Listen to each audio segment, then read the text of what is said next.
Hi, today we are looking at Pearson Edexcel Functional Skills Maths Level 2 Past Paper 4, and we're going to start with the non-calculator section.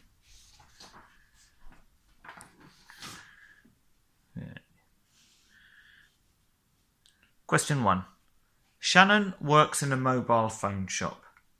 This week, Shannon makes 19 pay-as-you-go phone sales, 57 SIM card with handset contract sales. The remaining sales were SIM card only contracts. Shannon made a total of 114 sales during this week. What fraction of the sales made by Shannon this week were SIM card only contracts? Write your fraction in its simplest form. Okay, so we know we've got 114 sales altogether. We know that 19 of them were pay-as-you-go, 57 were SIM card with handset. So the remaining sales are SIM card only. That's going to be whatever number we need to make this total up to 114. So what we're going to start by doing is doing our 19 plus 57. So these will be all the sales for these two types. So 9 plus 7 is 16. So put the 6 and carry the 1. So always start with the units. 1 plus 5 is 6. Add the 1 is 7. So in total, these make up 76 sales. We're interested in the SIM card only contracts, so that's going to be the others, the ones from 76 up to 114. So to find out what that is, take the 114 and subtract the 76. So 4 take away 6. Well, we can't do that because 6 is more than 4. So what we can do is we can take this 1 here, reduce that to a 0 and pass it over. So now we've got 14 take away 6, which is 8. Now we've got 0 take away 7. Well, we can't take 7 away from 0. So again, we're going to take this 1, turn that into a 0 and pass the 1 over. So now we've got 10. So 10 minus 7 is 3. And we've got nothing left because this was a 0. So we've got 38. So these are SIM card only contracts. Okay. Now, we want the fraction of the sales made by Shannon that were SIM card only. So in total, there are 114 sales. And of these, 38 were SIM card only. So this is our fraction. Now, they want it in its simplest form. So that means looking for common factors, so numbers that go into both 38 and 114. Well, I'm going to start off, because both of these numbers are even, I'm going to divide both of them by 2. Okay. So we want to do 38 divided by 2. Well, let's do this using the bus stop method. 2 goes into 3 once with 1 left over. 2 goes into 18. 2, 4, 6, 8, 10, 12, 14, 16, 18. So that's 9 times. So 38 goes down to 19. And how many times does 2 go into 114? Let's try this here. 2 can't go into 1, so 2 into 11. Well, 2, 4, 6, 8, 10. So that's 5 times with 1 left over. And 2 into 14, 2, 4, 6, 8, 10, 12, 14. That's 7 times. So that reduces down to 57. So now we want to look and say, well, are there any numbers that go into both of these? Well, in fact, the 19, the only numbers that go into 19 are 1, because 1 goes into every number, and 19 itself. Well, 1 goes into 57, but that's not going to help us make this any simpler. What about 19? Does 19 go into 57? Well, let's think. 19 plus 19... 9 and 9 is 18. 1 and 1 and 1 is 3. Let's try another 19 on here. 8 and 9 is 17. And 3 plus 1 plus 1 is 5, is 57. Right, so this is telling us that 19 goes into 57 3 times. So we're going to divide both by 19. So 19 goes into 19 once, and we just said 19 goes into 57 3 times. So this is correct as a fraction, but this is the answer we're after because this is as a fraction in its simplest form. And we would then just put this down here.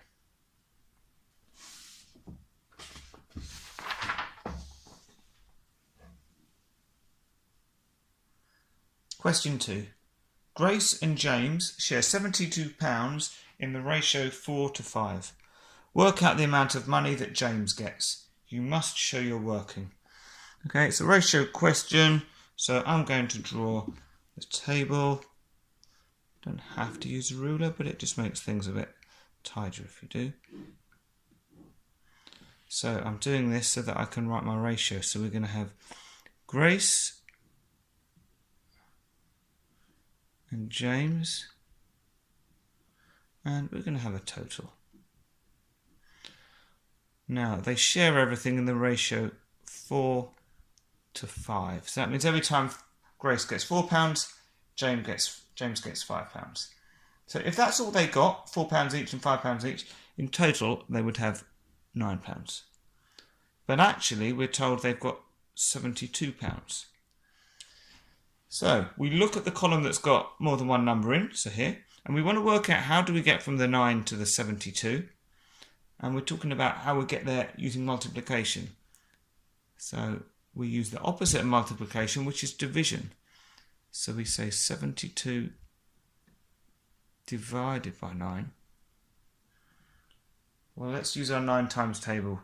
9, 18, 27, 36, 45, 54, 63, 72, so that's 8. So what we're saying is this is multiplying 8 times to get up to 72. So whatever we do on one of these columns, we've got to do the same to all the others. Okay, so 4 times 8, well, 8, 16, 24, 32. And 5 times 8, well, if 4 8s are 32, another 8 is going to take us up to 40. Okay. Now, they've only asked us about how much James gets, but actually by working out how much Grace gets as well, we can do a nice little check. So 32 plus 40 equals 72. So we can put our total for James, which is £40. And I'd do it like this anyway, because it's nice to check your work. But they actually then do say down here, show a check of your working. And this is worth an extra mark. So we actually got our answer by doing our 5 times 8 to get the 40. Well, the check that I then did here was I then said, well, 32 plus 40. I made sure that that still brought me out at 72, which is the number we started with here.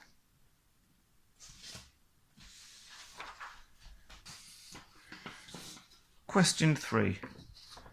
Brian collects loyalty points at the supermarket. The total value of the loyalty points he has collected is £17.50. Brian has this information. Exchange loyalty points for travel vouchers and get 3 times the value. Travel vouchers can be used to pay for ferry tickets. Brian wants to book 2 ferry tickets. The ferry tickets cost £33.25 and £29. Brian will exchange all his loyalty points for travel vouchers. He will use all the travel vouchers towards the cost of the ferry tickets. Brian will pay for the rest of the cost of the ferry tickets with his bank card. How much will Brian pay with his bank card? Loads of words here, lots going on. So essentially, he's got £17.50 to start with, but he can get 3 times the value if he exchanges these points for vouchers. The amount he actually needs is going to be the total of these 2 ferry tickets. and then we want to work out how much he needs to top up to get to here. So what we're expecting is when we multiply this £17.50 times 3, it's not going to be as much as these two added together. So we're going to have to work out the difference. So we're going to start off. Let's add these two together. So £33.25 plus £29. Now when you're adding or subtracting numbers, if some have got decimal places and some haven't, it's always good to fill in some zeros just so we've got something to add or take away so that we've got the same number of decimal places in both of the numbers. So now we can do 5 plus 0 is 5, 2 plus 0 is 2, decimal point, 3 plus 9 is 12, carry the 1, 3 plus 2 is 5, add the 1 is 6. So he needs £62.25p for the tickets. Now, how much has he got? Well, he's got £17.50, and we're going to multiply that by 3. Now, you'll note I've actually ignored the decimal point for now.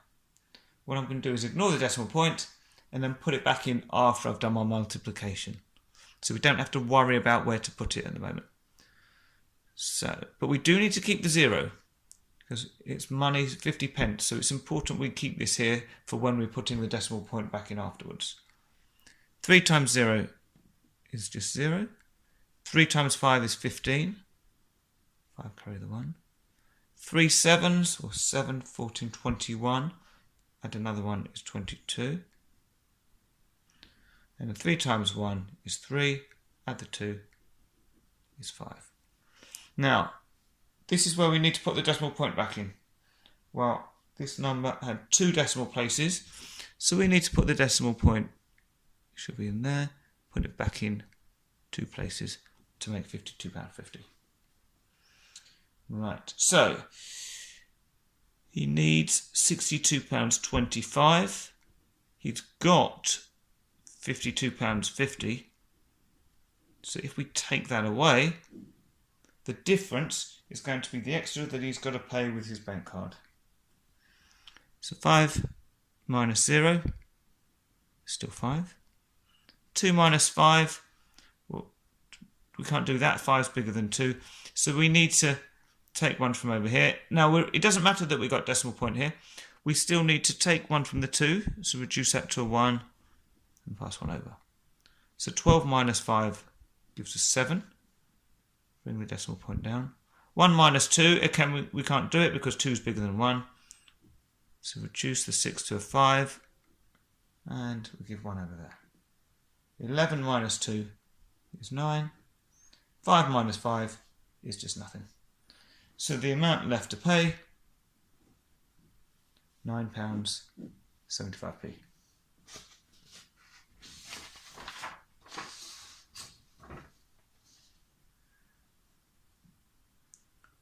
Question 4. Zia makes and sells candles. She wants to make candles in the shape of a triangular prism. Zia has this sketch of the triangular face and the candle. Okay, this isn't what we normally think of when we think of a triangular prism. So it might look a bit strange at first. Usually, we'd think of a triangular prism as like a sort of a tent or a Toblerone bar, something like this. This is the same thing. It's just that it's been stood up on its end. So instead of the triangle at kind of the ends, the triangle is now on top. So it's stood up that way. Okay. So if we're looking at the cross section, so this is looking at this triangular face on top.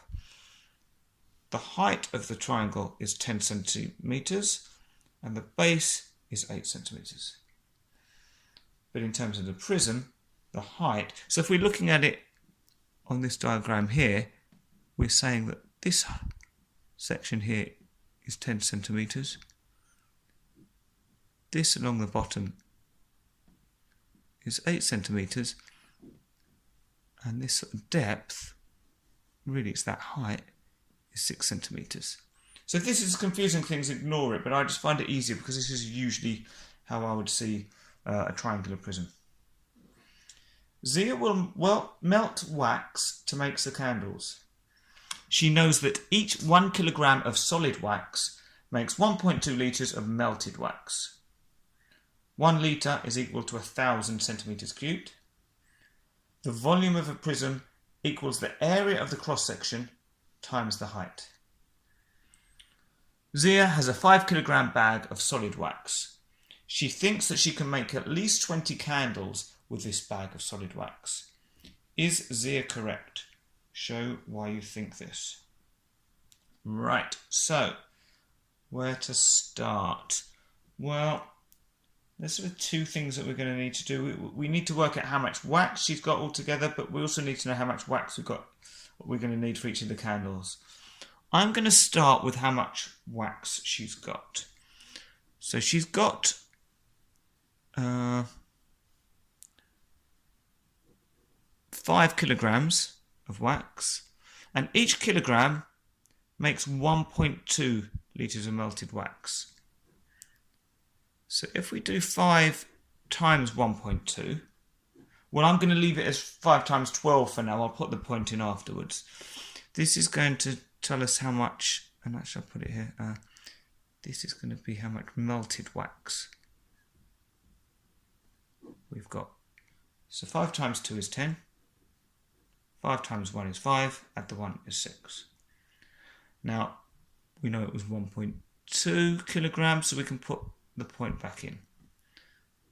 So that means we've got 6 kilograms of melted wax. 1 kilogram makes 1.2 litres. So sorry, that's 6 litres of melted wax we've got. Now we know 1 litre equals 1,000 centimetres cubed, and we're going to need everything in sort of volume because that's what we're going to be using to work out how much wax we need here. So we're going to say 6 times 1,000. Well, that's going to be 6,000 centimetres cubed. Okay, so that's, if you like, the total volume that we can fill with the amount of wax that we've got. Okay, now we've got to work out how much, so that's how much wax we've got. We want to know how much wax we need. And they have told us that the volume of a prism is the area of the cross-section times the height.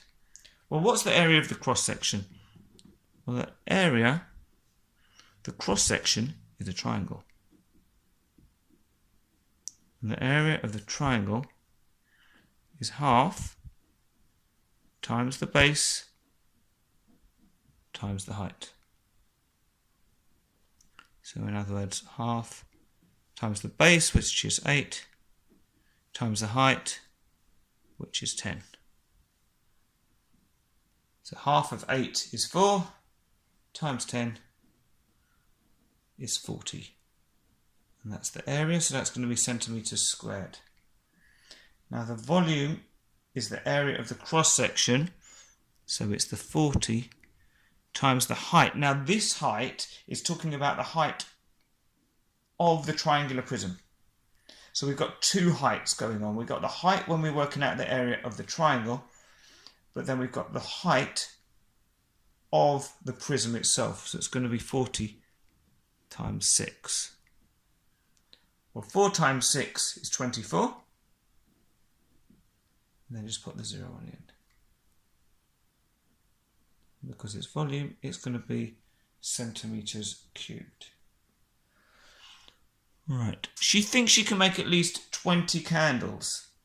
Well, let's see. If we multiply this by 20, then we should be able to see if we've got enough from here, enough wax. So what we want really is 240 times 20. Okay. What I'm going to do is I'm going to ignore the zeros and then put them on at the end. So really I'm doing 24 times 2. So 2 times 4 is 8. 2 times 2 is 4. But there were 2 zeros, so we can put those back on. Yeah, so that's going to be centimetres cubed. So we've got 6,000 centimetres cubed. We need 4,800 centimetres cubed. Well, we've got more than we need. So is Zia correct? Yes, she is. And that's the end of the non-calculator section.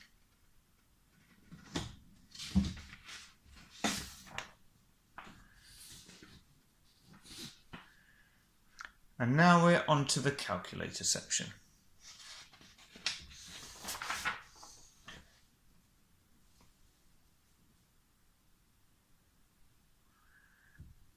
Question 1.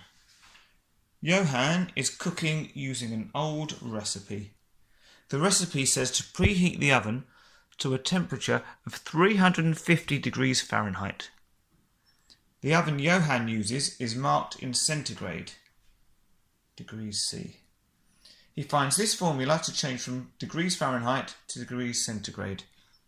We've got C equals 5 and then F minus 32 in brackets, all divided by 9, where C is the temperature in degrees centigrade and F is the temperature in degrees Fahrenheit. Johan sets the oven temperature to 190 degrees centigrade. Has Johan set the oven to the correct temperature for this recipe? Right, so we want to put 190 degrees in for the C and work out whether we're going to get 350 degrees as the F. Or, to do it another way, if we substitute the 350 degrees for the Fahrenheit, we should, when we work this all out, get 190 degrees for centigrade. If we don't, then he's not set it correctly. So, let's just substitute our values in. So we're going to have 5, and when it's just a number next to brackets, really what we're saying is times. So I'm going to put the times in.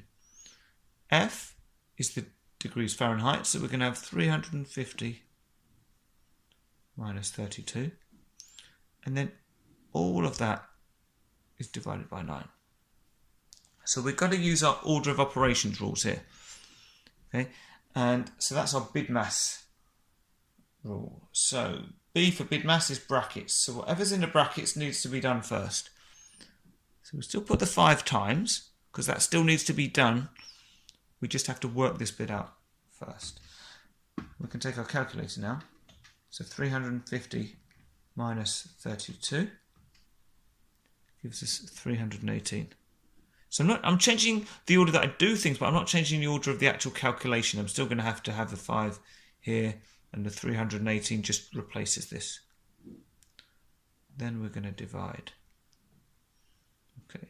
Now, some people will say with bid mass, the D comes before the M, so division before multiplication, but actually because this is all on top of the line, it's like we've got like an invisible set of brackets here. So we have to do everything that's on top or at the bottom first before we do any division. So we've got our 318, we're going to multiply that by 5, and we get 1,590. Then all of that is going to be divided by 9. So if we divide that by 9 now, we get 176.6. Let's do it 2 decimal places to 66. We look at the next digit, which is a 6, so it's 5 or more, so we need to add 1 to make that 67. Okay. Has Johan set the oven to the correct temperature? Well, if he had, this would come out as 190. But we can say 190 degrees is not equal to 176.67. So, no, he hasn't.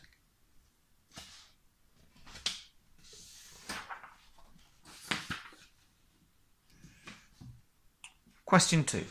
Here is the net of a 3D object. Yeah, so we've got a rectangle here with a circle on top and a circle down at the bottom.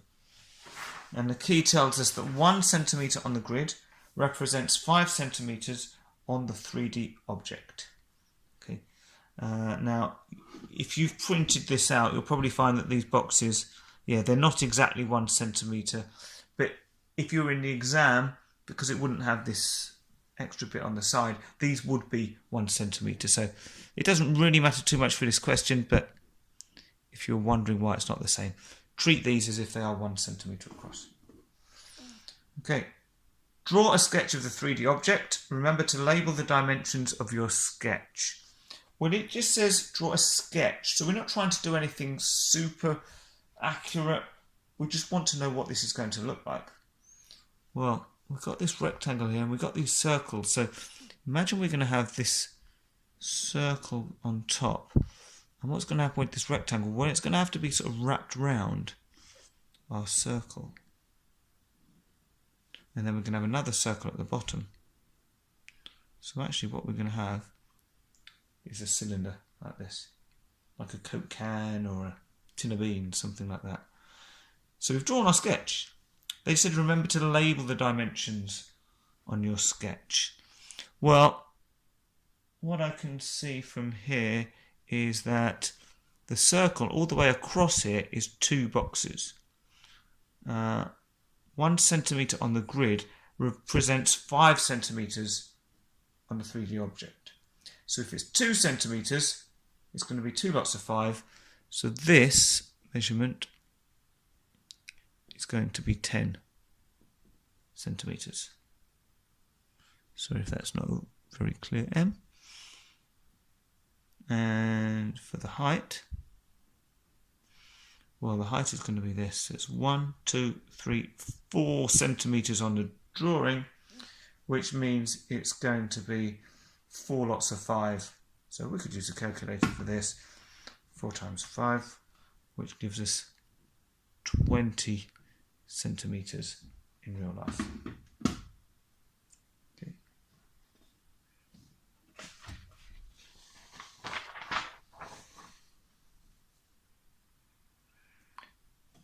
Question 3. The scatter diagram shows some information about the engine size in litres and average fuel consumption in miles per gallon, mpg, of some cars. Okay, so for example, this observation, I'm trying to find a nice one to pick.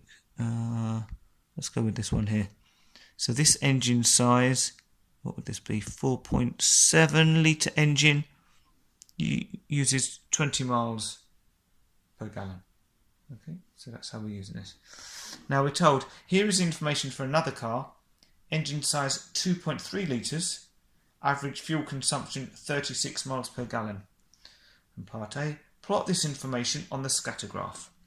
So we've got to find where 2.3 is on here. So from here to here it goes from 2 to 3. We've got 5 little boxes. So each of these little boxes must be equal to 1/5 of whatever this difference is. So it's a 1/5 of 1. Okay, so if we look at what 1/5 is, or 1 divided by 5, we'll get 0.2. So each little box is 0.2 across. So if we've got 2.3 litres, well that's 2. 2.2 would be here, 2.4 would be there, so it's going to be right in the middle, 2.3 there. Okay, so we're going to have a line going up. So it's going to go up here. I'll use my ruler in a moment. And the average fuel consumption is 36 miles per gallon. So now if we look between here, 30 to 40, it's a difference of 10, and we've got 5 boxes. So again, if we do our 10 divided by 5, it's saying that each little box is worth 2 miles per gallon. So 30, 32, 34, 36.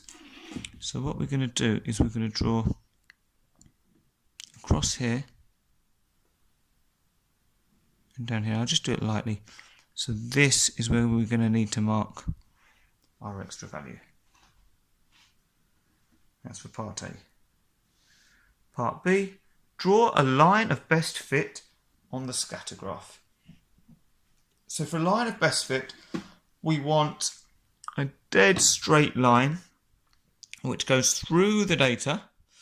It might go through some points, but it doesn't have to. We wanted to follow the overall pattern, so you can see it's sort of sloping down. And we want roughly the same number of points on above it and below it. So let's go something like that. Yeah, maybe we could have it slightly lower down, but that should be okay. Now, so that's our line of best fit. Part C. Mikhail buys a car with an engine size of 4.2 litres. Use your line of best fit to estimate the average fuel consumption of this car. Right, so if the engine size is 4.2 litres, that's going to be 4, and we said each of these little boxes is 0.2, so 4.2 would be here. So if we go up from 4.2, and that joins the line here, and then read across, or draw across. And again, we said each of these little boxes is 2, so we've got 30 minus 2, so this is going to be 28. So we're going to have 28 miles per gallon. Okay, you might get a slightly different answer depending on how you've drawn your line of best fit. Okay, so there'll be more than one acceptable answer for that. And the last part, D. What type of correlation is shown in this scatter diagram? Unlikely, negative, even, neutral, positive, likely. Well, some of these aren't really terms for correlation. You don't get an unlikely correlation or not really an even correlation. The main ones are going to be negative or positive. Positive means that as one value goes up, the other goes up. So you'd expect a line. Actually, let's just draw it here. That would be a positive correlation. Now this one, as one value goes up, so as the engine size gets bigger, the fuel consumption is actually getting smaller. So if we've got a line going down like this, which we have, then it's going to be negative. So we can tick that one there.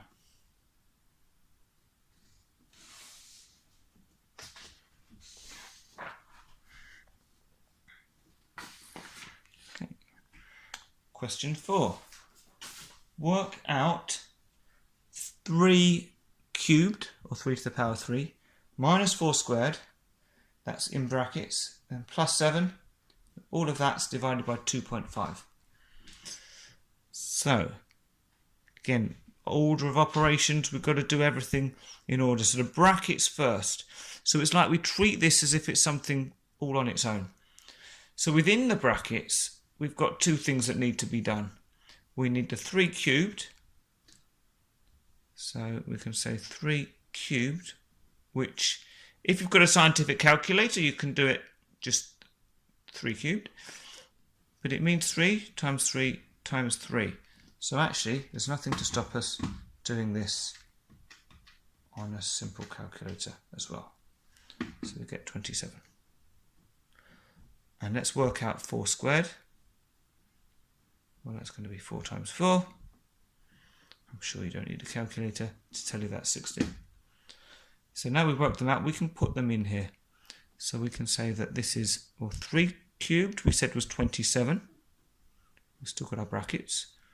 Minus 4 squared, we said was 16.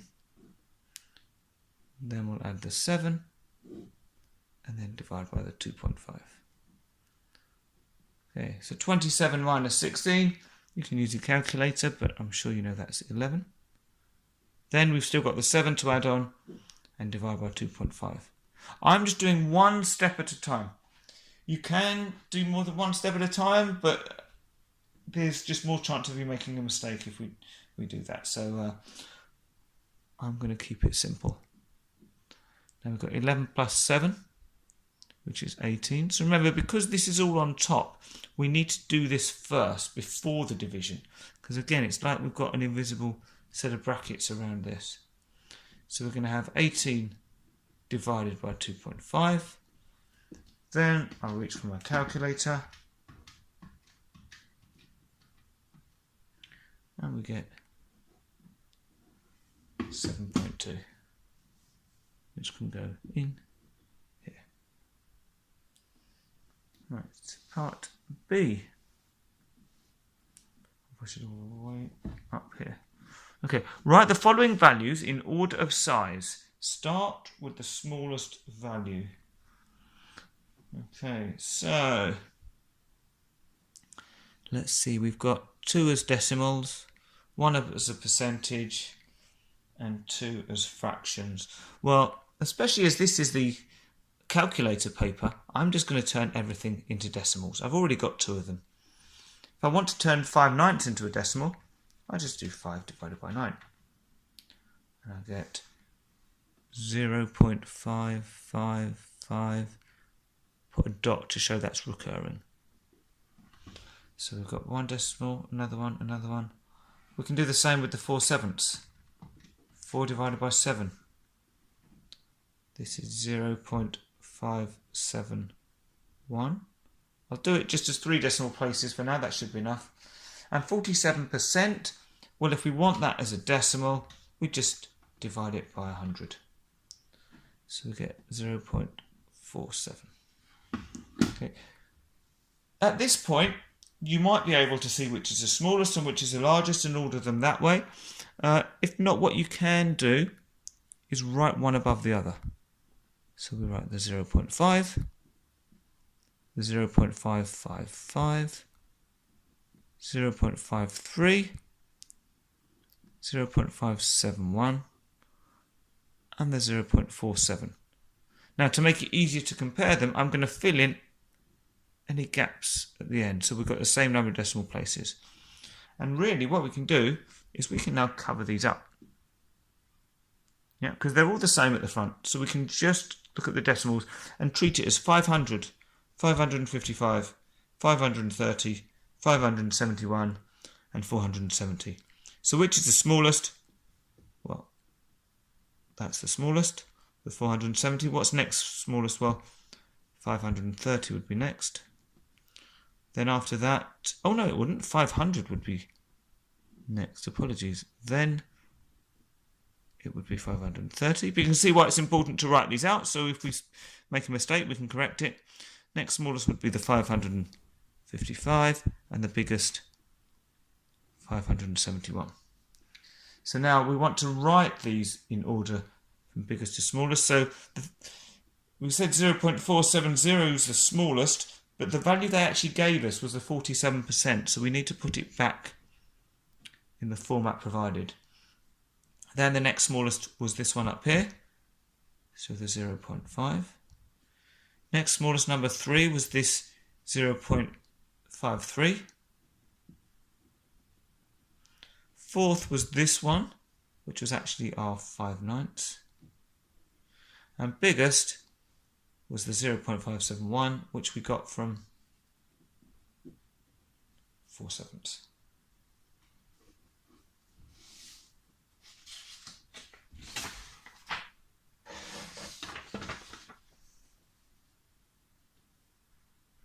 Question 5. Misbah is a midwife at her local hospital. She's writing a report about changes in the average weight of a baby at birth. Misbah has this information about birth weights in 2018 at the hospital. So we've got the weight and we've got the frequency. So this means that there were 26 babies born that weighed 2.9 kilos. 48 babies born that weighed 3 kilos. 74 babies born that weighed 3.1 kilo, and so on. Misbah can use this graph to change between kilograms and pounds. Let's have a look at the graph. So the way we'd use this is we'd say, well, a 1 kilo baby would weigh 2.2 pounds. Okay, we're converting from kilos to pounds. And it says, Misbah wants to write about the percentage change in the modal weight of a baby from 1998 to 2018. She finds, She finds out that the modal weight of a baby in 1998 was 7.7 pounds. Now we're just going to turn over to find the actual question. And that's just here for us. What is the percentage change in the modal weight of a baby from 1998 to 2018. Write your answer to the nearest whole number. Okay, so we want to know what the percentage change is between these 2 years. Well, first we need to know what the actual change is, or certainly what the modal value was for 2018, because we've got the modal weight for 1998. Well, modal or mode means the one that occurs the most. So which has got the highest frequency? 26, 48, 74, 113, 167. Is that the biggest? Yeah. So this has got the highest frequency. So the modal weight is 3.3 kilograms. Now we need the modal weight in pounds. So what we're going to do is take our graph here. 3.3 kilograms. So if we've got 3 to 4, we've got 10 little squares here. So this would be 3.1, 3.2, 3.3. So we're going to draw a line up and then a line across. Now we've got 1, 2, 3, 4, 5 little squares here. Now remember 1/5 or 1 divided by 5 is 0.2. So this value there is actually going to be 7.2 pounds. Okay. Now let's have a look back at the actual question. What's the percentage change in the modal weight of a baby from 1998 to 2018? Well, we said that the modal weight in 1998 was 7.7 pounds, and in 2018 we just worked out that it was 7.2. So if we want to know the percentage weight, we need to work out, the percentage change, we need to know the actual change first of all. So let's find the difference. So 7.7 minus 7.2.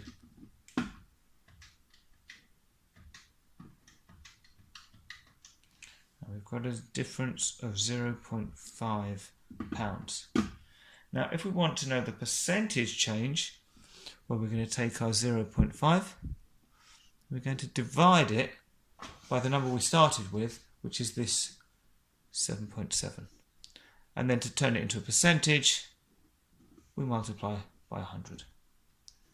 So we've got 0.5 divided by or out of 7.7 times by 100, and we get 6.4935. But we were asked to write your answer to the nearest whole number, and that's going to be percent.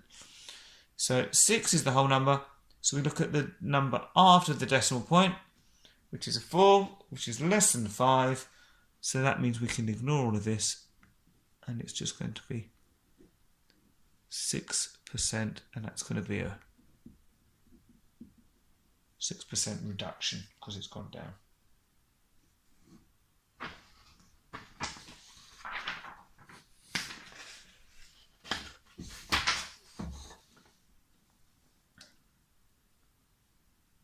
Question 6.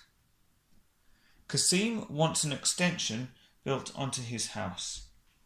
The diagram shows part of the house, which is this bit down here, and the centre of a tree. Right, so we've got, this is the length, this is the house. We've got a key here that says 1 centimetre on the grid represents blank metres on the ground, so we might have to fill that in. And we've got the cross represents the centre of the tree, so that's our tree up here. The length of the house is 36 metres. So that's this here. This is 36 metres all the way across. Okay. And the first part is complete the key. Well, the key tells us how much 1 centimetre on the grid represents in real life. Well, this is similar to before. You might not measure it exactly because of the printing, but you can treat each of these boxes as 1 centimetre. Well, if each of these is 1 centimetre, how many boxes have we got across here? We've got 1, 2, 3, 4, 5, 6, 7, 8, 9 of them. Now, we're being told that that's 36 metres in real life. So if we do 36 divided by 9, that's going to tell us how much 1 centimetre on here represents in real life. So you might be able to spot this already, but 36 divided by 9 is 4. So 1 centimetre on the grid represents 4 metres on the ground. So if that wasn't clear, what we're saying is each of these is 1 centimetre here, but it actually is 4 metres in real life. So it'd be 4, 8, 12, 16, 20, 24, 28, 32, 36, which is what they've told us. Okay, so that's just to work out the key. Next, we're told the extension will be in the shape of a rectangle with width of 10 metres and the same length as the house. The roots of the tree grow in a circular shape. The roots grow to a maximum length of 20 metres from the centre of the tree. The extension will need deep foundations if built over the roots. Will the extension need deep foundations? Use the grid to show why you think this. So we've got two things we're concerned about. One is where the extension is going to go to, and the other one is how long are the tree roots going to be from the tree. So what should we start with? Let's do the extension first. It's in the shape of a rectangle with width of 10 metres and the same length as the house. So the length we've got on here already. The width is 10 metres, so that's how far out this way it's going to be. Well, if we know that each of these squares is 4 metres, if we want 10 metres, we can do 10 divided by 4. Okay, which gives us, actually I'm going to write that on here so we've got it. So we can do 10 divided by 4, and that gave us 2.5, or 2.5. Okay, so our extension is going to go out 2.5 boxes. 2.5, and it's the same length as the house. So let's draw it on.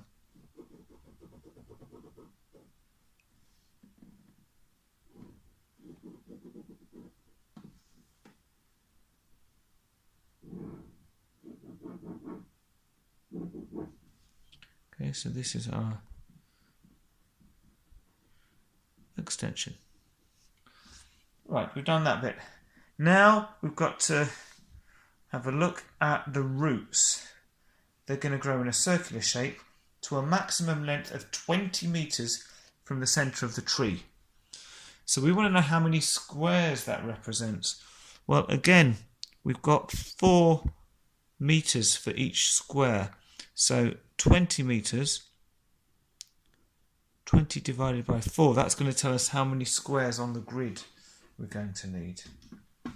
So 20 divided by 4, that gives us 5. So that's going to be 5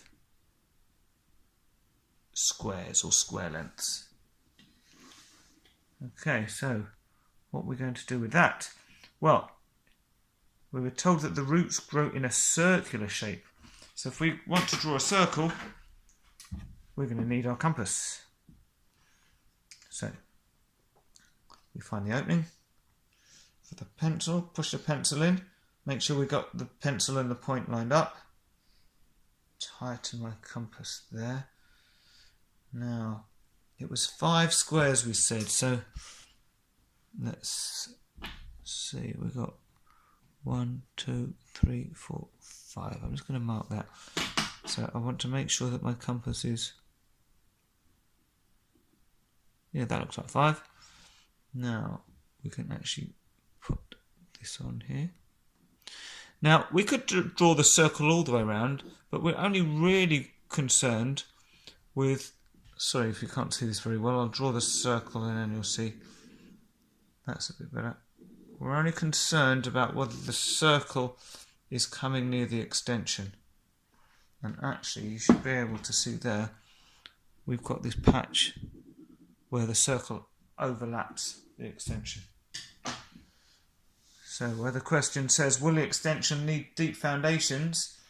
And it will need deep foundations if it's built over the tree roots. So Yes, it will.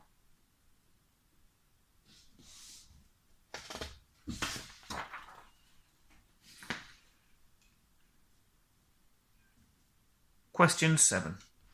Tess works for a drinks company. She is told that it's better for the environment if less metal is used when making cans. She starts to design a new can that's taller and narrower than the old can. The new can is in the shape of a cylinder, has a diameter of 52 millimeters, has a height of 154 millimeters, and holds the same amount of drink. Tess knows that 27,000, I'm going to put a little comma there, 27,332 millimeters squared of metal is used to make the top, the side and the bottom of each old can. She thinks that her design will use less metal to make the top, the side and the bottom of each new can. Is Tess correct? Right, so basically what we've got to do is work out how much metal we're going to need to make this cylinder and compare it to this value. So let's draw our drinks can. We're going to have a circle on the top, sides coming down, then we'll have the bottom like this.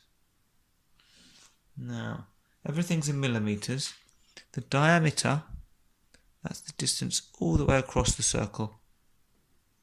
And they're telling us that is 52 millimeters. The height, I'll use a ruler this time, make it a bit tidier,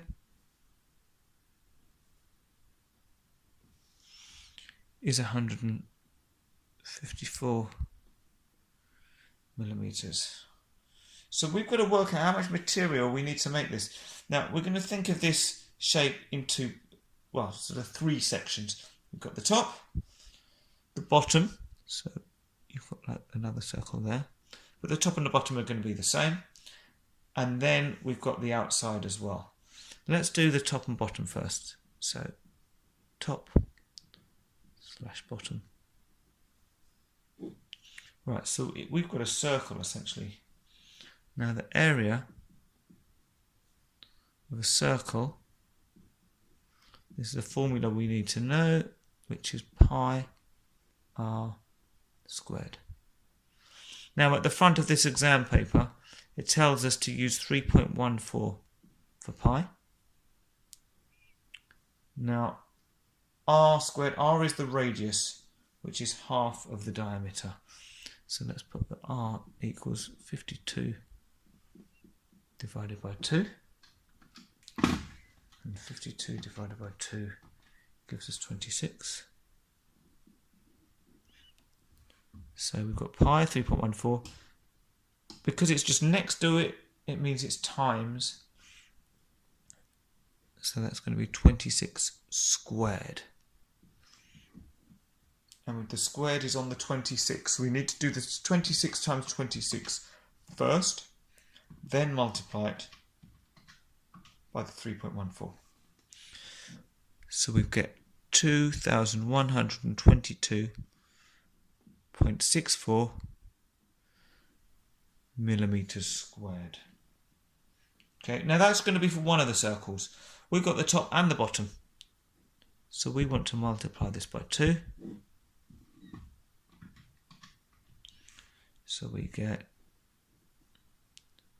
4,245.28 millimeters squared. That's the top and the bottom. Now we want, well, I suppose the outside. If you imagine around the outside, if you stretch it out, you're going to get a long rectangle like this. And this length is going to be 154 millimeters. This length, well, this length is going to be the distance around here. So it's actually going to be the circumference of the circle. Now, the circumference of a circle, or circumference is always of a circle. There's 2 ways we can write the formula. You might know it as 2 pi r, or you might know it as pi d. Either way is going to give us the same answer. We've already got the diameter, which is the d, so we can just write it. Well, pi is going to be 3.14 again, and the diameter is 52. So 3.14 times 52 gets us 163.28. That's going to be millimeters squared. And just to show you, if we use the other formula, so if we did 2 times pi times r, the radius, times 26, we get the same answer. Okay. So we've actually worked out this length. Now we've just got a rectangle here. So if we want the area of a rectangle, we're going to multiply these two together. Okay. So if we multiply them together, 163.28 times 154, we get 25,145.12 millimeters squared. Okay, so we've got to add this all together. We've got the top and the bottom was 4,245.28. Then we've got, so that was top and bottom. The outside, around here, we've just worked out was 25,145.12. So if we add these two together, I've still got this one in my calculator, so I can just add on 4,245.28, which gives me 29,390.4 millimeters squared. Okay. That is actually more than the 27,332 millimeters squared that we used before. So is her new design using less metal than the old design? No. So she had good intentions at heart, but it hasn't worked.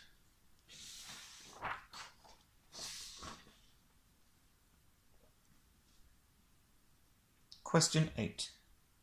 Last week, 263 people passed their driving test at a test centre. The table shows information about the number of driving tests these people took before passing. Okay.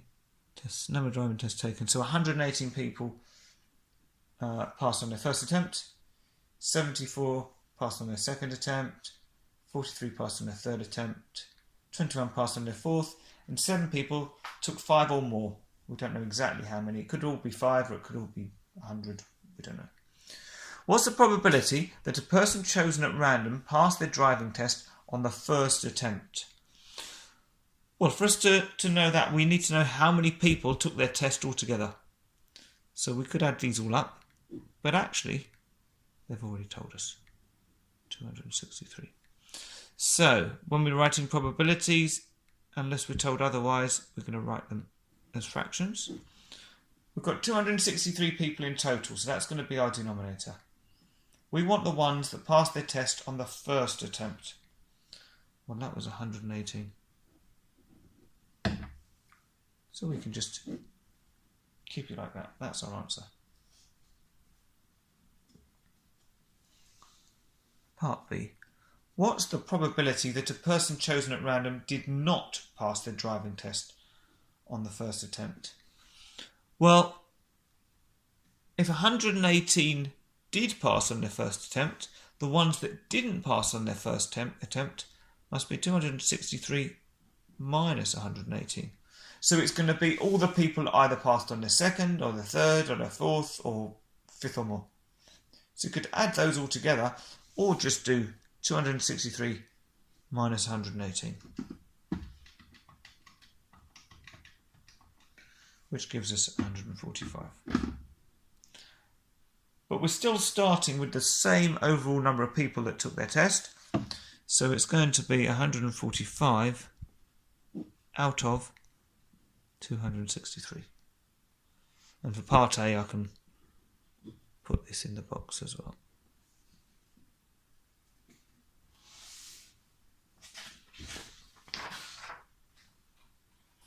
Okay, then we've got another part of this question. Keely sees a car she wants to buy. The purchase price of the car is £4,200. She can pay the purchase price in full or use this payment plan. And the payment plan says you pay 2/5 of the purchase price today and then 24 monthly payments of £112.90. Keely knows that using a payment plan will cost more than paying in full. How much more will Keely pay using the payment plan? Well, let's split this up. So we want 2/5 of the purchase price. So this is going to be 2 divided by 5. Of always means times. So times 4,200. So we can just do 2 divided by 5 times 4,200. Gives us 1,680. Then we've got 24 monthly payments of £112.90. So it's literally just 24 times £112.90.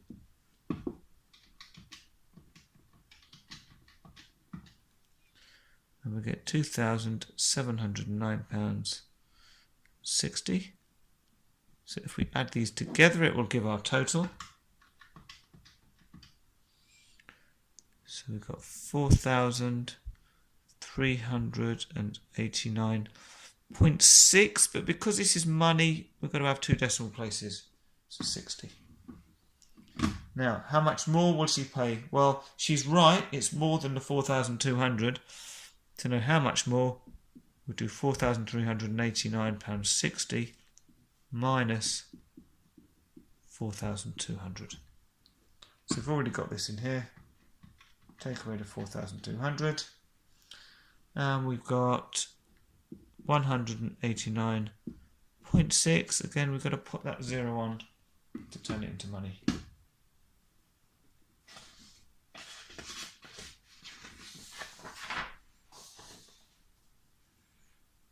Question 9. Ryan is doing a project about sugar at school. He wants to compare the amount of sugar in grapes with the amount of sugar in cookie dough. Ryan finds this information. Grapes weighing 92 grams contain 15 grams of sugar. Cookie dough weighing 610 grams contains 110 grams of sugar. Ryan thinks there's a higher percentage of sugar in the cookie dough than in the grapes. Is Ryan correct? Right, well, if we want to know the percentage, we start off as a fraction, so 15 out of 92, and then we multiply it by 100 to make it a percentage. So 15 out of 92, and then multiply it by 100. So that's 16, we'll do it to 1 decimal place, so 16.3%. Now for the cookie dough, my instinct would be that there's more in cookie dough, but we'll see. So it's going to be 110 grams of sugar out of 610 grams, and then we'll multiply it by 100 to make it a percentage. So 110 divided by 610 gives us that. Multiply it by 100 to make a percent. And if we do it to 1 decimal place again, we're going to be 18.0%. So Ryan thinks there's a higher percentage of sugar in the cookie dough than in the grapes. Well, yeah, we've got 18 is greater than 16.3. Is Ryan correct? Yes, he is.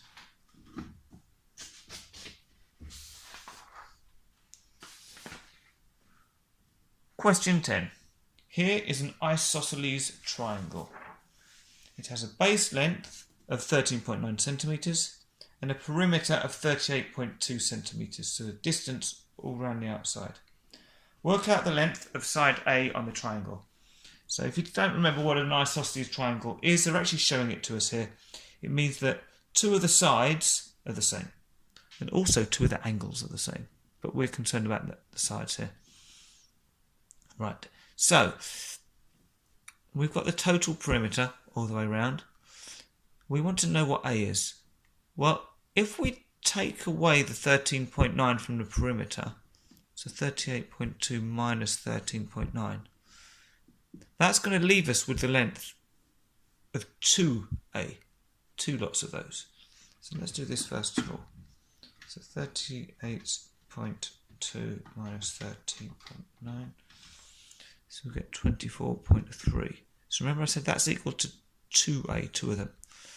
So that means that 1A is going to be half of that. 24.3 divided by 2. So we get that A is equal to 12.15 centimetres. And we can put that in here. Okay, here are some calculations. Okay, we've got a few different ones. Which calculation is suitable as a check using estimation? Tick the calculation to show your answer. Right, so we want to do an estimation. Well, what we did was we did this 38.2 minus 13.9. Well, 38.2, if we round it, you could say, what could you round it to? You could round it to 38, or you could round it to 40 maybe. Either of those would probably be fine. The base length, 13.9, if we were estimating that or rounding that, we could round it to 14 would be the nearest centimetre, or we could round it to the nearest 10. Okay, so we're looking for calculations that are using these possible numbers. Now this first one, I'm going to do it as a process of elimination. And then afterwards we can see if we can replicate what we did. No, actually, yeah, no, let's do it that way. So what did we do? Well, we said the total take away the base, and then we divided it by 2. So is there anything that's doing that? Well, the only ones that are dividing by 2 are these ones. Now, this is starting with 40, which was our estimate, one of our estimates for the base. Taking away 14, which was one of our estimates for, sorry, 40 was the total perimeter. 14 is the estimate for the base, and then dividing by 2. So this one definitely looks like a possible. The only other one that's got a dividing by 2 in there is the 40, the perimeter, and it's adding on the base. We don't want that. So that is the one we want, and it says to tick it. So we've ticked it and circled it. Okay. You could try the others out.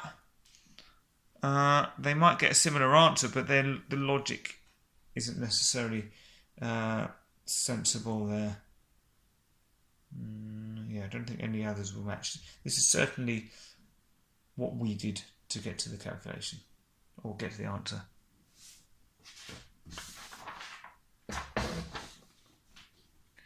Question 11. Write 6.8% as a decimal. We've got a calculator, so 6.8%, we just divide it by 100. We get 0.068. Part B. Jess invests £3,800 into a savings account for 3 years. She will not put any extra money into the account. She will not take any money out of the account. The investment will earn 2.4% compound interest per year. Work out the total amount of interest earned after 3 years. So this bit we did up above might seem like, what was the point of that? But actually, this is trying to be helpful. Because what we need to do for compound interest, you can either learn the formula, or you can think, well, we're trying to increase something by 2.4%. What would 2.4% look like as a decimal? Well, it would be the same as what we've just done up here. We divided by 100. So 2.4%, if we divide that by 100, we get 0.024. Now we want to increase it by 2.4%. So what you could do is work out 2.4% of 3,800 and then add it on. But then for the next year, you'd have to work out 2.4% of the new total and add it on and do the same again. And it's just time consuming and more chance of making a mistake. So if we think, well, actually we want to increase it, so we want to keep the 3,800. So we're adding 2.4% on, which means in total we want 102.4%. Because the 100% represents the initial amount and the 2.4 is the increase. So let's turn 102.4% into a decimal. 102, what did I say, 0.4. So divide that by 100 and we actually get 1.024. Okay. So if we're increasing it by 2.4%, we're going to be taking a 3,800 times it by 1.024. We're doing it for 3 years. So that would be for the first year, that would be for the second year, that would be for the third year. Okay, and we'll get our answer. Just so if you wanted to do it, if you had a scientific calculator, what you'd be doing is 3,800 times 1.024 cubed, because we've got 3 years. But it's fine to do it this way. You're just multiplying it by the interest rate 3 times. So 3,800 times 1.024 for the first year. Then increase it by 2.4% again for the second year. And then one more time. So that's going to be our total at the end of the third year. So we've got 4,080 and it's 0.21. We want it's money, so we want 2 decimal places, 21. But this is an 8, so it's 5 or more, so we need to increase the 1 to make it 22. Okay. We want just the total amount of interest though. So we don't want the initial amount we started with, so we're then going to take away 3,800. And that means the interest we're left with is 280.21. Again, we're going to need to round that up. So it's going to be 280.22 pounds. Or £280, 22 pence.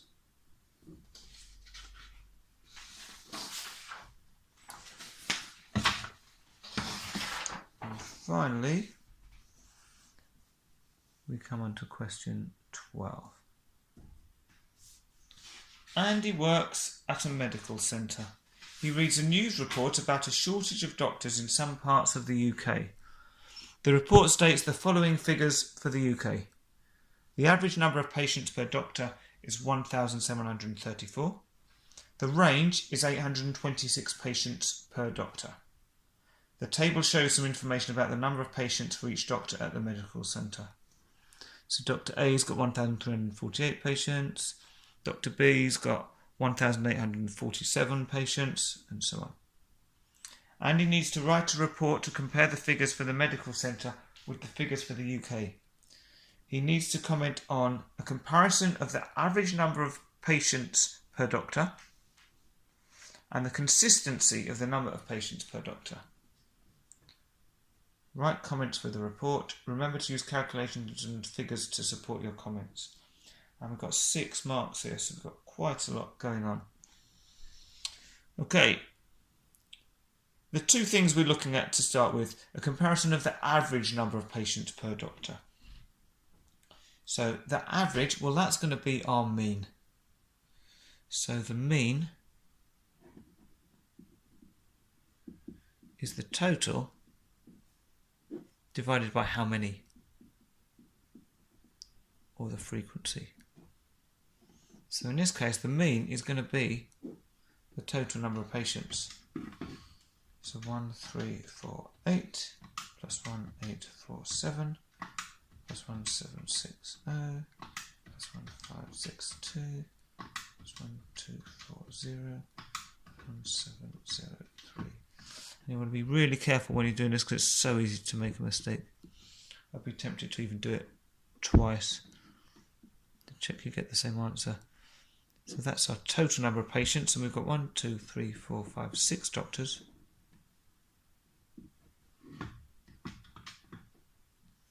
So we get 1,576. Let's round it up to the nearest whole number. So this is a 6, so we're going to round it up to 1,577. Okay, so that's going to help us comparing the average number of patients per doctor. We want the consistency of the number of patients per doctor. So consistency, that's talking about sort of how much it changes. Well, they actually gave us the range before, so we're going to do the range of these as well.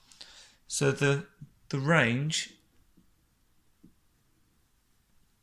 is the biggest minus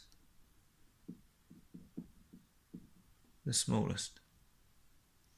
Okay, so the biggest, what's the biggest value we've got here? 1,847. And the smallest, 1,348. Anything smaller? Yeah. Minus 1,240.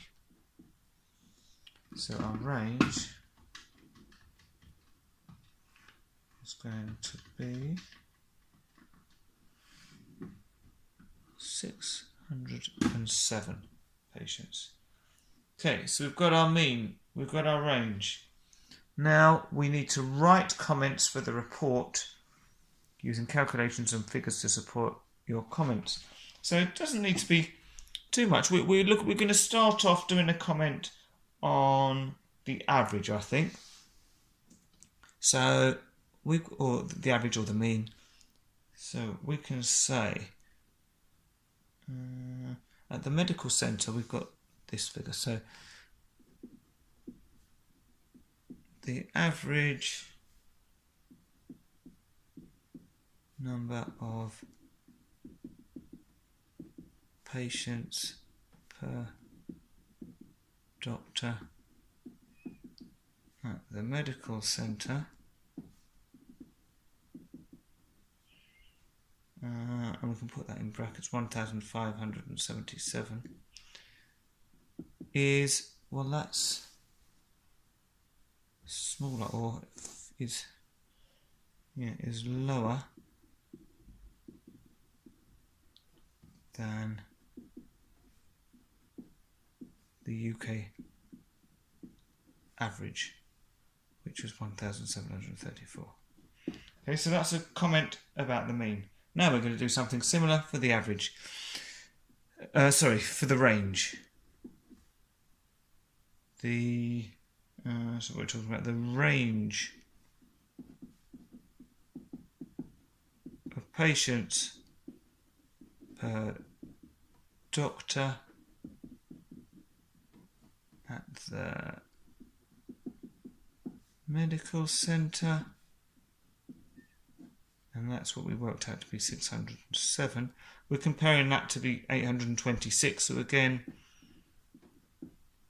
is also lower than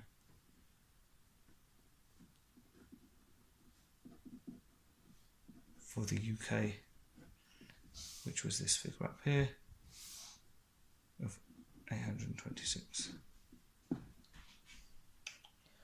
That's the end of the question and the end of the paper. So I hope you found it helpful. Please like the video, subscribe to the channel so you get updated every time I upload new videos. Ask any questions, let me know what you think, and hope to see you all again soon. Thank you.